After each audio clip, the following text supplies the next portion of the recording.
Hi, this is Jonathan Rosenhead, Wisdom Psychotherapist. So in this week's Torah and Psychology post, we're going to be addressing money and finances. Because in this week's Parshas Eikev, we read about the warnings and the pitfalls of financial prosperity, and how the pursuit of money and finances can lead someone to be more haughty, and they can forget Hashem, and they attach all their success to themselves. So I'd like to develop from a psychological perspective the consequences of affluence. So first of all, the psychology research which has looked at the interplay between psychology and sociology and economics has often focused on the lower end of the spectrum, people growing up in extreme poverty.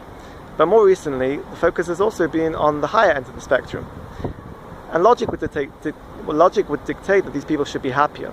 But what emerges from the research is that people growing up in extreme financial wealth are often more depressed. They have higher levels of anxiety.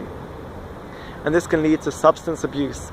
And also we see that there's social isolation from their friends and family. And what emerges from this, both in the psychological field and in the legal field, is this concept of affluenza. And although affluenza is not an actual psychological diagnosis, it has been used to try to describe and define people that have an extreme focus on money and an extreme focus on the pursuit of financial gain. And also what's related to this is that these people often are not able to take responsibility for their actions. They don't have a respect for boundaries due to their privileged financial position. So what about people that don't necessarily grow up in financial affluence and they win the lottery? So the research has shown that people who win the lottery, often within a short time afterwards, are clinically depressed because they've wasted all their money.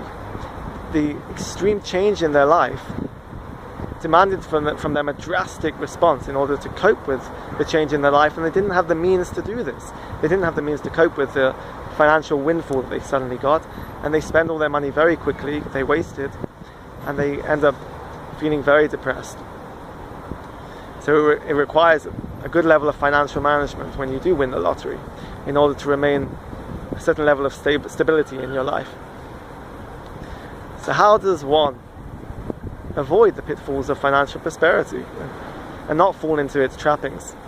So number one is to focus deliberately on the values in life that are not related to economy and finances. Often in our culture and the messages that we're given is that there's a connection between money and meaning.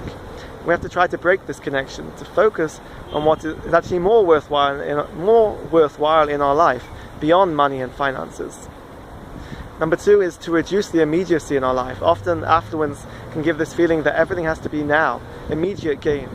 So we have to try to nurture the concept of delayed gratification. Often delayed gratification is used in psychology for child development, but it can be used it can be applied in many areas, and certainly here in finances. The focus on long-term goals as opposed to immediate gain. Number three is our decision making, how we make decisions.